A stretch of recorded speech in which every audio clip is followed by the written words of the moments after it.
Hello my dear friends, this is Preeti Rao and you are welcome to my channel CommerceNet Express.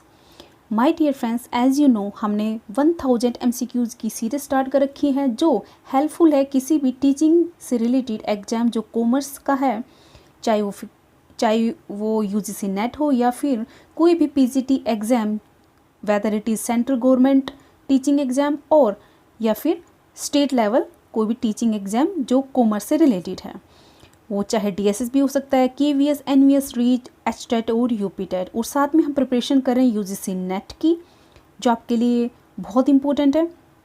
So my dear friends, अगर आप भी किसी teaching exam की तैयारी कर रहे हो तो हमारे साथ जुड़े रहिए और हमारे साथ करते रहिए किसी भी टीचिंग एग्ज़ाम की तैयारी जो कॉमर्स से रिलेटेड है, क्योंकि जो हमने MCQ स्टार्ट कर रखी है वो बहुत इम्पोर्टेंट है किसी भी टीचिंग एग्ज़ाम को क्लियर करने के लिए। और हमारे जो मॉक टेस्ट हैं ये 7th मॉक टेस्ट है और आप इसमें प्रैक्टिस कर सकते हो कि आपकी जो प्रिपरेशन है वो कितनी है, कितनी अच्छी चल रही है। और साथ में अगर कहीं लैकिंग होती है तो आप हमारे चैनल से जुड़कर बहुत सारी प्रैक्टिस करके आप अपनी प्रिपरेशन को और भी अच्छी कर सकते हो। तो माय डियर फ्रेंड्स, बहुत बहुत थैंक यू आपका हमारे चैनल के साथ जुड़ने के लिए। और अगर आप हमारी यह वीडियो पहली बार देख रहे हैं तो subscribe my channel and press the bell icon ताकि हमारी हर वीडियो की नोटिफिकेशन सबसे पहले आपको मिले और आपकी प्रिपरेशन और भी अच्छी रहे। तो चलिए माय डियर फ्रेंड्स, हम अपने क्वेश्चन पे चलते हैं जो 83 है। Which of the following is not related to scientific management theory. वो क्वेश्चन पूछ रहा है कि इनमें से कौन से स्टेटमेंट या कौन सा पॉइंट है जो रिलेटेड नहीं है साइंटिफिक मैनेजमेंट थ्योरी से। बताइए। Scientific training, scientific teaching of management, fatigue study, mental revolution. आपको पता होगा scientific management theory FW Taylor ने दी थी और FW टेलर ने साइंटिफिक मैनेजमेंट बहुत अच्छा काम किया। इन्होंने अपनी स्टडी स्टार्ट की थी ऑलमोस्ट 1880 से और 90 के आसपास, लेकिन इनकी जो ये साइंटिफिक थ्योरी थी इनको पहचान मिली थी ऑलमोस्ट 1910 के आसपास, ठीक है।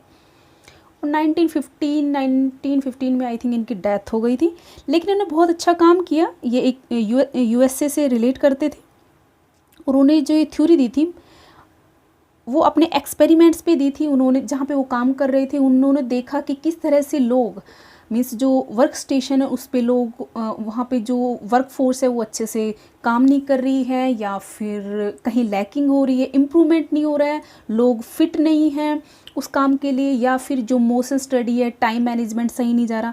तो उन्होंने बहुत सारे लैकिंग देखी एक वर्क फोर्स पर, एक वर्क स्टेशन पर।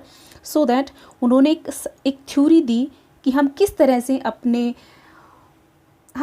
अपने बिजनेस को और ग्रो कर सकते हैं अगर उसके अंदर मेंटल रेवोल्यूशन लेकर आएँ या फिर साइंटिफिक ट्रेनिंग लेकर आएँ। तो माय डियर फ्रेंड्स, आप इसका आंसर दीजिए। I hope you have given the answer. Yes, this is the fatigue study. इन्होंने इस पर कोई स्टडी नहीं की। Question number 84, an acceptance is complete and effective only when it has been. बताइए। कोई भी एक्सेप्टेंस कंप्लीट और इफेक्टिव कब हो सकता है? फर्स्ट, जब वो communicated to the offerer, merely mentally accepted, externally manifested, D kept in drawer. अगर आपने उठाकर उसको ड्रॉअर में डाल दिया, आप जो एक्सेप्टेंस चाहते थे उसको, या फिर आपको कम्युनिकेट करना है, या फिर सिर्फ मेंटली आपने खुद के अंदर ही सोच लिया कि आप जो मैं ऑफ़र करूँगा एक्सेप्टेड है। तो आप कैसे इसको कहेंगे कि ये कोई भी एक्सेप्टेंस है वो कब इफ़ेक्टिव होती है, कोई भी एक्सेप्टेंस कब इफ़ेक्टिव मानी जाती है? I hope you have given the answer and yes, this is the right answer is A, communicated to the offer. जब तक आप कम्युनिकेट नहीं करेंगे अपने ऑफर को एक्सेप्टर के पास, तब तक जो एक्सेप्टेंस है वो कंप्लीट या इफेक्टिव नहीं मानी जा सकती। Next question, which are the necessary condition for the dumping. बताइए कि डंपिंग के लिए कौन सी कंडीशन नेसेसरी है। आपको इसका आंसर देना पड़ेगा। बहुत अच्छा क्वेश्चन है और काफ़ी बेहतरीन क्वेश्चन है और एक तरह से एक होट के क्वेश्चन भी है ये। डंपिंग से रिलेटेड बहुत सारे कॉन्सेप्ट्स हैं, लेकिन आपको इसका आंसर देना होगा। First, monopoly in the domestic market. B, competition in foreign market. C, none of A and B. And D, A and B both. बताइए। फर्स्ट ऑफ ऑल तो आपको डंपिंग का कॉन्सेप्ट पता होना चाहिए कि डंपिंग होता क्या है। कोई भी गवर्नमेंट या डोमेस्टिक मार्केट है वो एंटी डंपिंग फॉलो करती है कि डंपिंग हमारे यहाँ नहीं आना चाहिए, क्योंकि उससे हमारी जो डोमेस्टिक मार्केट है उसको काफ़ी हार्म होता है। अच्छा, एक डंपिंग मार्केटिंग कैसे होती है? लाइक मैं एग्जांपल देती हूँ, जैसे कि चाइना है। चाइना में कोई प्रोडक्ट बन रहा है, ठीक है, मान लीजिए उनका कोई इलेक्ट्रॉनिक आइटम है, वहाँ पर वो मिलता है 200 का, ओके, और यहाँ पर आकर उसी प्रोडक्ट को लेस देन द कॉस्ट वो अपना यहाँ पे सेल कर रहे हैं 100 का, ओके। मतलब जो कॉस्ट, मतलब अपनी कॉस्ट से भी कम वैल्यू पर वो यहाँ पर अपने इंडिया में आकर उस प्रोडक्ट को कम प्राइस पर सेल कर रहे हैं। तो ये एक तरह से डंपिंग है। क्यों है? क्योंकि इसकी वजह से अगर वो इस तरह की भी मार्केटिंग स्ट्रेटेजी अपनाते हैं तो उससे क्या होगा?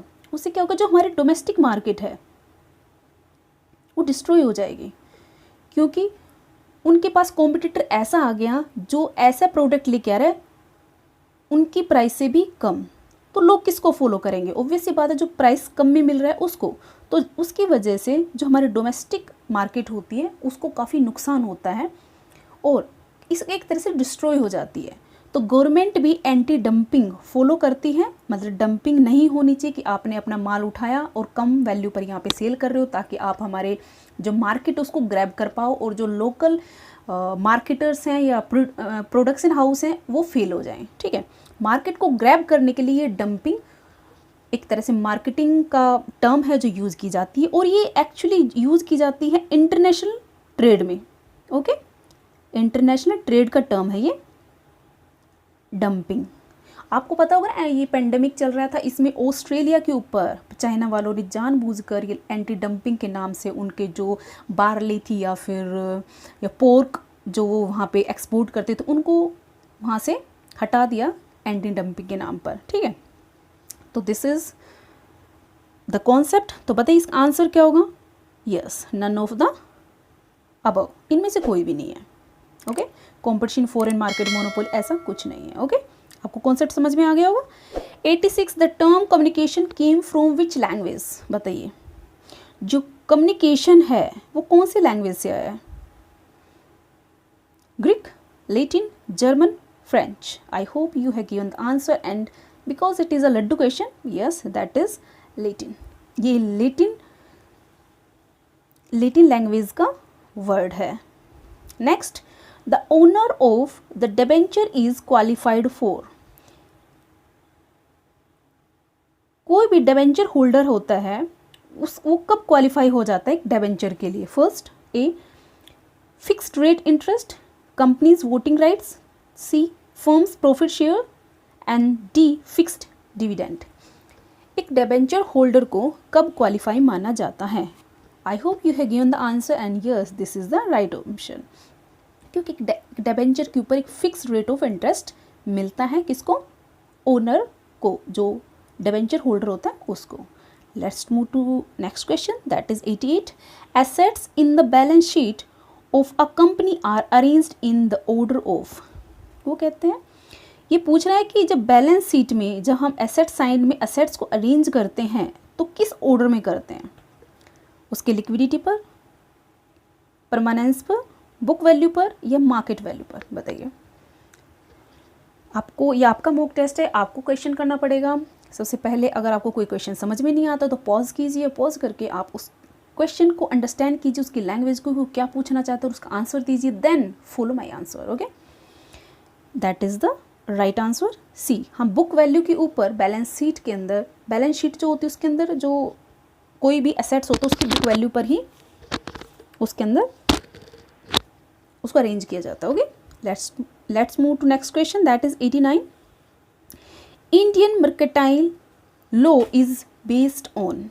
वो कह रहे हैं जो इंडियन मर्केंटाइल लॉ है वो किसके ऊपर बेस है? अमेरिकन लॉ पर, यूरोपियन, इंग्लिश मर्केंटाइल लॉ या फिर जापान? क्योंकि हम अंग्रेज़ों के अधीन रहे हैं तो हमने जो लॉ फॉलो किया था इंग्लिश मर्केंटाइल लॉ था वो। Okay, let's move to next question, that is 90। Selection means, आप सिलेक्शन को क्या समझते हो? Elimination, testing, recruitment, none of the above. I hope ये काफ़ी लड्डू क्वेश्चन है और आपने बहुत इजीली इसका आंसर दे दिया होगा। अगर नहीं दिया है तो समझ लीजिए कि इसका आंसर होगा एलिमिनेशन। देखिए, आप सिलेक्शन कर रहे हो, मतलब सिलेक्शन करने के लिए आप क्या करोगे? एलिमिनेट करोगे ना। एलिमिनेट इसका एक स्टेप है, तभी आप सिलेक्शन कर पाओगे। मान लीजिए 10 कैंडिडेट्स हैं, उसमें से आपको एक सिलेक्ट करना है, लेकिन उसके लिए 9 को आपको एलिमिनेट करना पड़ेगा। ओके, तो right option is A. Let's move to next question, that is 91। In the short period monopolist firms equilibrium is at. यहाँ पर बात हो रही है मोनोपोलिस्ट फर्म की इक्विलिब्रियम कहाँ पर? शॉर्ट पीरियड में कहाँ होती है? जब ब्रेक इवन पॉइंट पर, या फिर जब एवरेज रेवेन्यू इन ग्रेटर होती है एवरेज कोस्ट से, या फिर एवरेज रेवेन्यू लेस देन होती है एवरेज कोस्ट से, या ऑल ऑफ द अबव। सबसे पहले आपको पता होना चाहिए मोनोपोलिस्ट फर्म होती क्या है। देखो, मोनोपोलिस्ट जो फर्म होती है उसके अंदर एक तरह से क्या कह सकते हैं हम, ये तब होती है जब आपके बहुत सारे सेलर्स हैं। सेलर तो बहुत सारे, बायर्स भी बहुत हैं, लेकिन जो प्रोडक्ट है वो हिट्रोजीनियस है। बायर भी बहुत सारे हैं और सेलर भी बहुत सारे हैं, लेकिन जो प्रोडक्ट मैन्युफैक्चर हो रहे हैं डिफरेंट फर्म में, वो काफ़ी डिफ्रेंशिएटेड है, सबसे एक दूसरे से अलग अलग है। ठीक है, क्योंकि वो मार्केट को ग्रैब करना चाहते हैं। ओके, तो बताइए इसका आंसर क्या होगा? देखिए, ये सुपर नॉर्मल प्रॉफिट पे काम करेगा क्योंकि प्रोडक्ट डिफ्रेंशिएटेड है अदर कॉम्पिटिटर से। तो आपकी जो एवरेज रेवेन्यू है और जो एवरेज कॉस्ट है, मतलब एवरेज कॉस्ट ग्रेटर है, यहाँ पर एवरेज रेवेन्यू ग्रेटर है एवरेज कॉस्ट से। आप देख सकते हो इस तरह से कि ये आपकी एवरेज रेवेन्यू की है और ये एवरेज कॉस्ट है। तो जहाँ पर ये बन रहा है यहाँ पर ग्रेटर है क्या? Average revenue greater than average cost. Okay, I hope you understand this. And the next question is 92. DVD technology uses an optical media to store the digital data. वो कह रहा है कि जो DVD है यूज की जाती है as a optical media to store the digital data. तो DVD की फुल फॉर्म पूछ रहा है क्या होती है। देखिए, मत भूलिएगा कि कंप्यूटर और टीचिंग एप्टीट्यूड, ये जो दो सब्जेक्ट्स हैं, कंप्यूटर और टीचिंग एप्टीट्यूड, कंप्यूटर के एटलीस्ट 10 क्वेश्चंस और टीचिंग एप्टीट्यूड के एटलीस्ट 20 क्वेश्चंस MCQs आपके एग्ज़ाम में ज़रूर आते हैं। अगर आप DSSB की तैयारी कर रहे हो या फिर आप कर रहे हो KVS की, कोई भी एग्ज़ाम की तैयारी कर रहे हो टीचिंग से रिलेटेड, जो PGTs हैं उसमें कंप्यूटर से और टीचिंग एप्टीट्यूड के क्वेश्चन ज़रूर पूछे जाते हैं। तो माय डियर फ्रेंड्स, जो मेरे सीरीज़ है इसके अंदर आपको कंप्यूटर और टीचिंग एप्टीट्यूड के क्वेश्चन भी ज़रूर मिलेंगे। ओके, और साथ में अगर आप नेट की तैयारी कर रहे हो तो उसके अंदर भी पूछे जाते हैं, कंप्यूटर के पूछे जाते हैं और टीचिंग एप्टीट्यूड के पूछे जाते हैं। ओके, तो बताइए इसके फुल फॉर्म क्या हो गई? I hope you have given the answer and that is the C, digital versatile disc. Let's move to next question, that is 93। Which of the following is not a subject matter of scientific management. वो कह रहा है इनमें से कौन सा subject matter नहीं है रिलेटेड टू साइंटिफिक मैनेजमेंट। इस सेशन का मैंने फर्स्ट क्वेश्चन साइंटिफिक मैनेजमेंट से ही स्टार्ट किया था, आई होप आपको याद होगा। तो आपको बताना पड़ेगा साइंटिफिक देखो, साइंटिफिक मैनेजमेंट में जो FW टेलर थे उन्होंने दो चीज़ों पे बहुत ज़्यादा काम किया था, जो थी एक तो मेंटल रेवोल्यूशन और सेकंड था साइंटिफिक इन्वेस्टिगेशन। ठीक है, तो आपको बताना होगा इनमें से कौन सा वो है जिस पर उन्होंने काम नहीं किया। Informal groups, formal groups, formal organisation, motion study. देखिए, वो एक ऑर्गेनाइजेशन में काम करते, उसके ऊपर स्टडी की थी, तो वो जो ग्रुप्स थे वो सब क्या थे? फॉर्मल थे। तो उन्होंने फॉर्मल पे तो काम किया था लेकिन इनफॉर्मल पे कोई स्टडी नहीं की। ओके, उनका जो सब्जेक्ट था वो फॉर्मल ग्रुप्स पे था, इनफॉर्मल पर नहीं था। Okay, so my dear friends, let's move to next question, that is 94. Which of the following is considered as major source of water pollution in rivers of India? Environment का question है ये।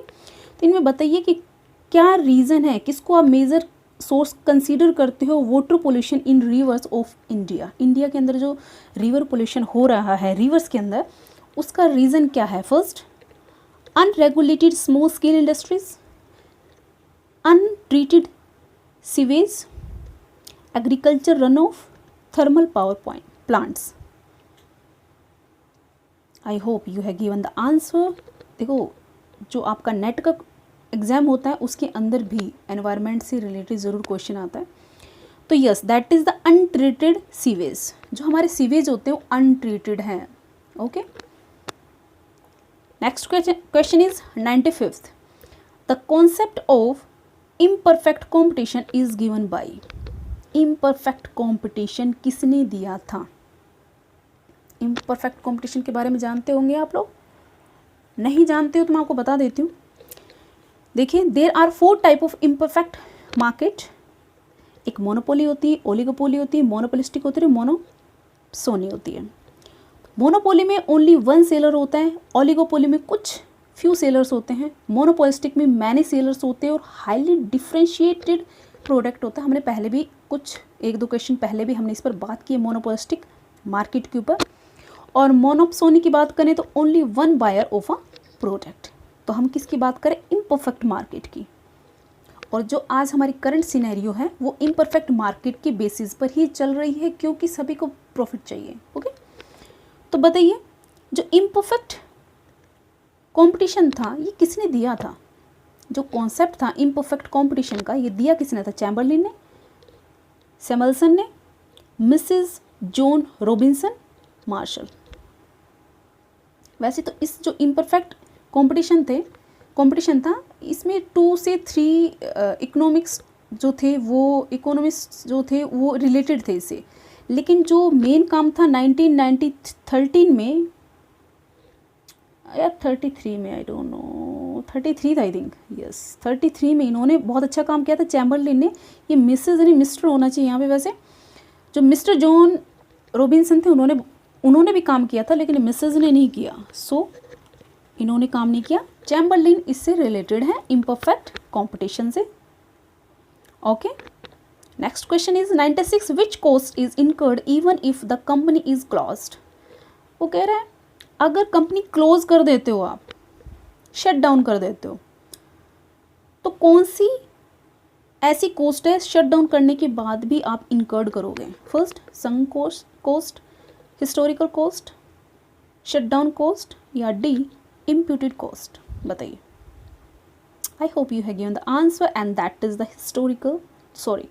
shutdown cost. Okay, let's move to next question, that is 97. The 4 systems of management in term of leadership style are related to. इनमें से एक scientist ने, एक जो management के साइंटिस्ट हुए थे, उन्होंने 4 सिस्टम ऑफ मैनेजमेंट नाम की जो लीडरशिप थ्योरी दी थी, लीडरशिप स्टाइल जो दिए थे 4 सिस्टम ऑफ मैनेजमेंट के, वो किसने दिए थे? ब्लेक ने, Philip Kotler, Peter F Drucker और रेंसिस लिकर्ट। इन्होंने बहुत अच्छी एक थ्योरी दी थी जो 4 सिस्टम ऑफ मैनेजमेंट थी। आई hope you know very well. अगर आपको नहीं पता है तो थोड़ा सा क्लियर कर लेते हैं हम लोग। ओके ओके यस, जो मैनेजमेंट सिस्टम था ये हमारे 4 टाइप्स के होते हैं। एक तो होता ऑथोरिटेटिव, एक होता है बेनेवोलेंट अथॉरिटेटिव, और थर्ड होता है कंसल्टेटिव, एंड फोर्थ होता है पार्टिसिपेटिव। जो हम बात कर रहे हैं एक्सप्लॉइटेटिव, जो एक्सप्लॉइटेटिव अथॉरिटेटिव होता है, उसके अंदर क्या होता है, जो लीडर होता है वो काफ़ी एक तरह से अपने ड्रीम को या अपने ऑब्जेक्टिव को कंप्लीट करने के लिए उनको डरा कर रखता है, मतलब एक तरह से फोर्स रखता है, एक माहौल बनाए रखता है कि काफ़ी स्ट्रेस का माहौल बनाए रखता है वर्क स्टेशन पर, ठीक है, और सारे डिसीजन वही लेता है। ओके, नेक्स्ट है बेनवोलेंट अथॉरिटेटिव, इसमें जो अथॉरिटेटिव होता है, जो लीडर होता है, वो काम मतलब बहुत प्यार से लोगों से काम कराता है, लेकिन जो डिसीज़न लेता है वो खुद अकेले लेता है, लेकिन काम जो लेता है किसी से वो प्यार से लेता है। ठीक है, इसमें कोई टीम वर्क नहीं होती, डिसीजन खुद लेगा लेकिन लोगों को से प्यार से काम करोगे, वो डर वगैरह से नहीं, एक तरह से मोटिवेट कर कर। ओके, इसके बाद आता है कंसल्टेटिव। कंसल्टेटिव में क्या होता है, जो लीडर होता है अपने सबॉर्डिनेट की सुनता है। ओके, उनसे आइडियाज़ मांगता है कि भाई हम ये काम करना चाहते हैं, आप कुछ नए रूल्स या पॉलिसी लेके आना चाहते हैं या कोई टाइप करना चाहते हैं तो उनसे कंसल्ट करता है। ओके, लेकिन एज ए टीम नहीं, जस्ट कंसल्ट करना है। इसके बाद है पार्टिसिपेटिव। पार्टिसिपेटिव में जो लीडर होता है वो काम करता है as a team leader with the team work के साथ काम करता है, सभी की सुनता है, सभी को एज ए रेस्पॉन्सिबल समझता है कि जो हम डिसीज़न लेंगे वो सभी की रिस्पॉन्सिबिलिटी है।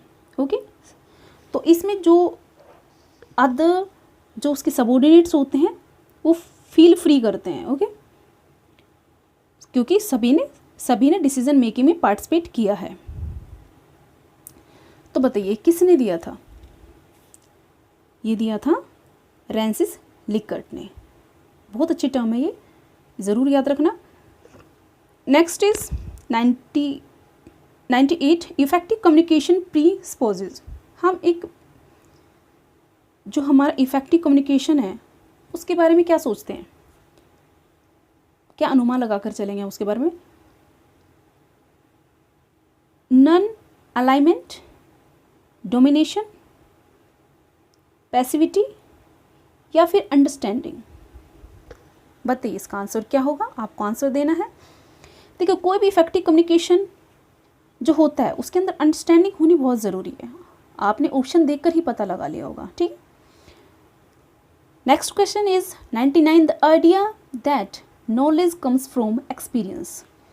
वो कह रहे हैं वो आइडिया जिसमें हम कहते हैं कि जो नॉलेज आएगी वो एक्सपीरियंस से आएगी, उसको क्या कहते हैं, रैशनलिज्म, डिडक्टिव रीजनिंग, लॉजिक या फिर एम्पिरिज्म। एम्पिरिसिज्म बताइए। देखिए जो आपका जो एम्पिरिसिज्म है इसी का ही मतलब ही है अनुभव। तो यहाँ और एक्सपीरियंस और ये दोनों चीज़ें सेम टर्म है ये। ओके, जो हम नॉलेज ले रहे हैं वो एक्सपीरियंस से ले रहे हैं तो उसको हम क्या कहते हैं, empiricism. Okay, next question is the human development index is introduced by. जो हमारा HDI है वो किसने इंट्रोड्यूस किया है।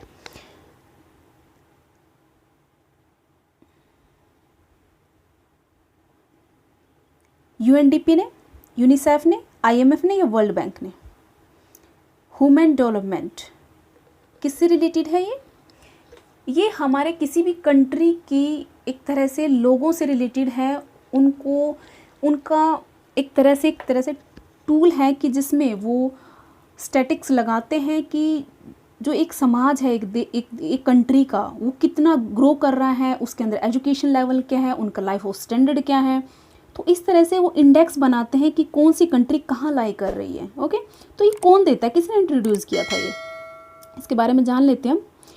एक पाकिस्तानी इकोनॉमिस्ट थे महबूब उल हक। हमने इसके अलावा ही जब दूसरे MCQs कराए उनके अंदर ये क्वेश्चन आया है, कॉन्सेप्ट आया है, तो मैंने इसको डिटेल में बताया हुआ है, लेकिन ये दोबारा से आपके सामने आए तो फिर हम इसको एक बार डिस्कस कर लेते हैं। ठीक है, तो जो पाकिस्तान के इकोनॉमिस्ट थे महबूब उल हक, इन्होंने ये क्रिएट किया था HDI 1990 में। ओके, और उसके बाद ये फर्दर यूज़ किया गया UNDP के प्रोग्राम में। UNDP जो यूनाइटेड नेशन डेवलपमेंट प्रोग्राम है, उन्होंने इसको एक तरह से इंट्रोड्यूस किया कि वो कर सके, किसी भी कंट्री की डेवलपमेंट को मेज़र कर सकें। इसमें होता क्या है, हम HDI की बात करते हैं तो HDI एक स्टैटिकल टूल हो जाए, यूज़ करते हैं measure the countries overall achievement in social and economic dimension. भाई उसके जो सोशल और इकोनॉमिक डायमेंशन उन ओवरऑल उनका एक तरह से एक अचीवमेंट बताना, लोगों को मेज़र करना कि भाई एक कंट्री है 1 साल में 5 साल में कितनी ग्रो कर रही है, कितना प्रोग्रेस कर रही है, ठीक है। सोशली और इकोनॉमिक दोनों में की बात कर रहा हो, ओके।